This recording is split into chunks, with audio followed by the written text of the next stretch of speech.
আমি জানি এটা আমি বারবার বলেছি, কিন্তু আমি আপনাকে বারবার ধন্যবাদ জানাই। থাক, বেশি বাড়াবাড়ি করো না।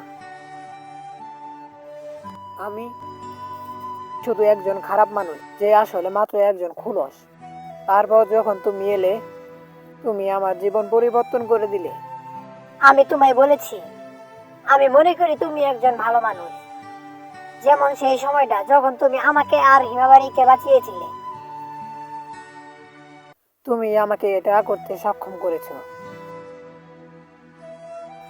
তোমাকে রক্ষা করার জন্য আমি সবকিছু করতে পারি।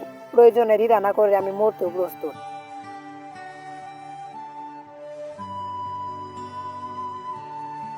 তবে আমরা যে জগতে বাস করি সেটা কুলুপের মতো আবর্জনায় ভরা। যতক্ষণ উঁচু চৌকির মতো আবর্জনা এখনো থাকে, সাধারণত তোমার মতো লোকের আগে মারা যায়। ঠিক বলেছ, কিন্তু এটাই তো সঠিক সুনবির পথ। শুনবি, তুমি ভুল। তারা সেই লোক যারা মরবে।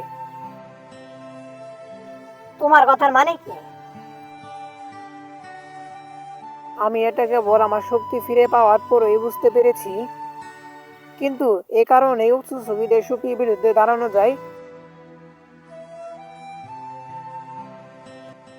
তাদের প্রতি আমার গভীর ঘৃণা আছে। তাই তাদের নিজের শক্তিতেই আমি সর্বোচ্চ ঝুঁকিদের শেষ করব, যতক্ষণ কিছুই অবশিষ্ট না থাকে। কাওয়াকি, কাওয়াকি, তোমার কথার মানে কি? আমি খুব দুঃখিত। আমি খুব দুঃখিত তাকে হত্যা করতে ব্যর্থ হওয়ার জন্য।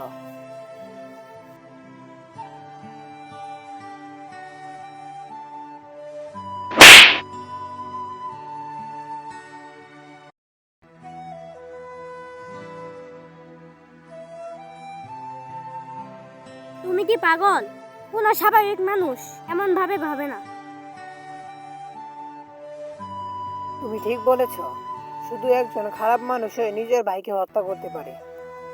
তুমি কি মজা করছো? আমি তোমাকে যেতে দিব না, কাওয়াকি।